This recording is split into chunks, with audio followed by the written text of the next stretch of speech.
Hello and welcome back to my YouTube channel. कैसे हो आप सब? आई होप कि आप सब बहुत ज़्यादा अच्छे होंगे। और आज के इस वीडियो में मैं आप लोगों के साथ इंपॉर्टेंट सी चीज़ें शेयर करने वाली हूँ। तो जैसे कि मैंने आप लोगों से शेयर किया था कि एम्स नॉरसेट क्या होता है और वो सारी चीज़ें, मैं एक वीडियो पूरा शेयर किया था। तो उस वीडियो पे मुझे कुछ कमेंट आए हुए थे कि मतलब हम इसका प्रिपरेशन कैसे करें।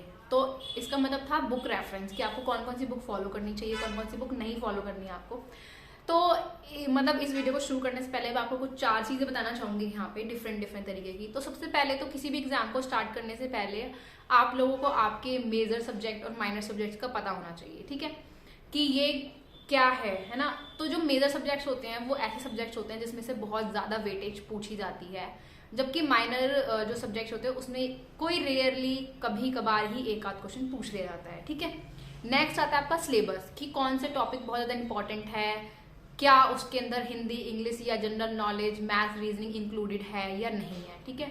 फिर नेक्स्ट आता है आपका बुक रेफरेंसेस, कि आपको कैसे कैसे पढ़ना है, कहाँ से पढ़ना है, नोट्स कैसे बनाने हैं, वो सारी चीज़ें। और लास्टली आता है कि आप किस लेवल का एग्जाम दे रहे हो। किस लेवल का मतलब यहाँ पे ये है कि जैसे कि कुछ एग्जाम्स है, जैसे कि एम्स हो गया हमारा, जिपमर हो गया, पीजीआई हो गया, ये सब क्रिटिकल थिंकिंग से रिलेटेड ज़्यादा क्वेश्चंस पुट करते हैं। और वहीं हम बात करें अगर जैसे दिल्ली का जो एग्जाम होता है उसमें हिंदी, इंग्लिश, जनरल नॉलेज भी आती है, और बाकी जो 50% होता है वो आपका मतलब बेसिक फंडामेंटल जो नर्सिंग है उससे रिलेटेड होते हैं सारे क्वेश्चंस। तो अब आपको प्रिपेयर कैसे करना है, ये 4 चीज़ों का आपको पता होना चाहिए। और आपका जो गोल है, जो एम है, जो आपने सेट किया है वो क्लियर होना चाहिए कि आखिर आपको एम्स ही क्रैक करना है, आपका मेन मोटिव एम्स ही है, या फिर आप बाकी एग्जाम्स भी देना चाहते हो। डेफिनेटली जो स्टूडेंट्स होते हैं वो सारे एग्जाम्स को फिल करते हैं, बट स्टिल आपके माइंड में एक फिक्स्ड होना चाहिए कि भाई मेरे को एम्स ही चाहिए, या फिर मेरे को ये वाला चाहिए या वो वाला चाहिए, ठीक है। तो आपके माइंड में क्लियर विजन होना चाहिए कि हाँ भाई मैं कौन सा एग्जाम के लिए प्रिपेयर करना चाहती हूँ। नेक्स्ट आता है बुक प्रेफरेंसेस, कि आपको कौन सी बुक्स से पढ़ना है। तो जो मेरे एक्सपीरियंस है, जो मैंने पढ़ा है, वो जैसे मेनली 4 ही बुक्स दी मतलब हैं जिनसे आप अपनी नर्सिंग की प्रिपरेशन कर सकते हो। और उसमें से 2 बुक्स मैंने पर्सनली एक्सपीरियंस की हैं, खुद पढ़ के देखा है, और बाकी 2 का अभी तक मुझे कोई एक्सपीरियंस नहीं है। बट हाँ, जब भी आप प्रिपरेशन करते हो तो आप इन बुक्स को भी लेते हो, है ना, आपको इंक्लूड करना पड़ता है। तो बहुत जल्दी ही मैं आपको उसके रिव्यूज भी शेयर करूंगी, बट अभी मैं आपको उन बुक्स के नेम्स जरूर बता देती हूँ। सबसे पहले है PR यादव जी की बुक, और इसके 2 पार्ट आते हैं। फर्स्ट जो पार्ट होता है उसके अंदर होता है कॉम्प्रिहेंसिव रिव्यू, मतलब इसमें क्या होता है कि आपकी थ्योरी दी हुई होती है, और ये बुक अपने आप में ही बहुत इनफ है। मुझे ऐसा लगता है कि 80% तो ये कवर कर ही लेती है। पॉइंट टू पॉइंट चीजें दी गई हुई हैं और ईजी लैंग्वेज में दी हुई है, जो भी चीजें दी हुई है बहुत ईजी लैंग्वेज में ही है। और सेकंड पार्ट में होता है आपके MCQ, मतलब अगर आप थ्योरी कवर कर लेते हो तो आप MCQ पुट कर सकते हो, राइट, प्रैक्टिस के लिए। एंड सेकंड जो बुक है वो है टारगेट हाई। इसका नाम आप सभी ने सुना होगा, मैक्सिमम लोगों को तो पता ही होगा।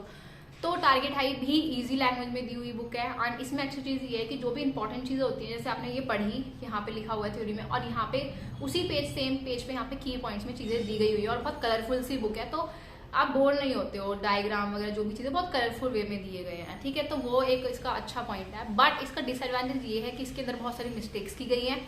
जब आप पढ़ते हो तो आपको रियलाइज होता है कि हाँ भाई इसमें मिस्टेक्स हो रखी है, तो वो अगर ठीक हो जाए तो मेरे ख्याल से वो भी बहुत अच्छी बुक है। तो ये 2 बुक हो गई जो मैंने खुद पर्सनली पढ़कर देखी और बहुत अच्छी लगी मेरे को। और PR यादव तो मतलब मुझे बहुत ज़्यादा पसंद आई। उसमें डायग्राम्स वगैरह बहुत ज़्यादा ऐसे सिर्फ ब्लैक एंड व्हाइट चीज़ें दी गई हुई है, उसमें कलरफुल नहीं है, बट अगर वो चीज़ अगर होती है उसके अंदर तो वो और भी ज़्यादा अट्रैक्ट करती है। बट ओवरऑल वो बुक बहुत ज़्यादा अच्छी लगी मुझे। नेक्स्ट जो 2 मतलब जो अदर बुक्स हैं वो है हमारी एनक्लेक्स की सॉन्डर्स और मॉसबी। तो ये बेसिकली थोड़े इनका स्टैंडर्ड होता है वो इन बुक के मुकाबले थोड़ा सा हाई होता है। एंड इनको हम जब पढ़ते हैं तो इसमें जो मतलब ये सब चीज़ें मैंने मेरे टीचर्स से ही मतलब सुनी है, और वही मैं आपको आगे फॉरवर्ड कर रही हूँ। तो इसमें जो इनका जो लेवल है, जो स्टैंडर्ड है, वो थोड़ा सा हाई है। और अगर आप एम्स लेवल पे पढ़ रहे हो तो इनके क्वेश्चंस की प्रैक्टिस अगर आप करते हो तो बहुत ज़्यादा बेनिफिशियल होता है वो स्टूडेंट्स के लिए। इन बुक्स को मैंने अब तक पर्सनली नहीं पढ़ा है, बट बहुत जल्दी मैं इनको पढ़ने वाली तो मैं आप लोगों से शेयर करूँगी। एंड बस यही था इस वीडियो में, और ये 4 बुक थी। सबसे पहले आप अगर पढ़ना चाहते हो तो आप इसमें से मतलब धीरे धीरे करके इनिशियल स्टेज पे आप PR यादव पढ़ सकते हो, क्वेश्चन पुट कर सकते हो, या टारगेट हाई पढ़ सकते हो। फिर आप जो क्वेश्चन प्रैक्टिस है वो आप इनसे कर सकते हो।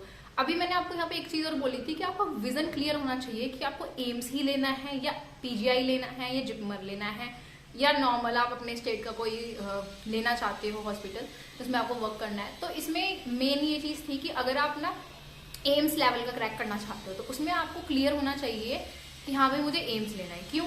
क्योंकि जब आप पढ़ाई करते हो तो उसमें क्या होता है कि आपको क्वेश्चन जो प्रैक्टिस करने होते हैं वो उसी लेवल के करने होते हैं, आपकी जो स्टडी का जो प्रिपरेशन है वो उसी लेवल का रखना पड़ता है। बट अगर आप ये सोच रहे हो कि नहीं मेरे को नॉर्मल कोई और RML क्रैक करना है या कोई अपने स्टेट का कोई है ना हॉस्पिटल लेना है और उसके लिए अगर अलग से एग्जाम्स वगैरह होते हैं तो उनका स्टैंडर्ड आपको पता होना चाहिए, सो दैट आपकी प्रिपरेशन उसी हिसाब से हो।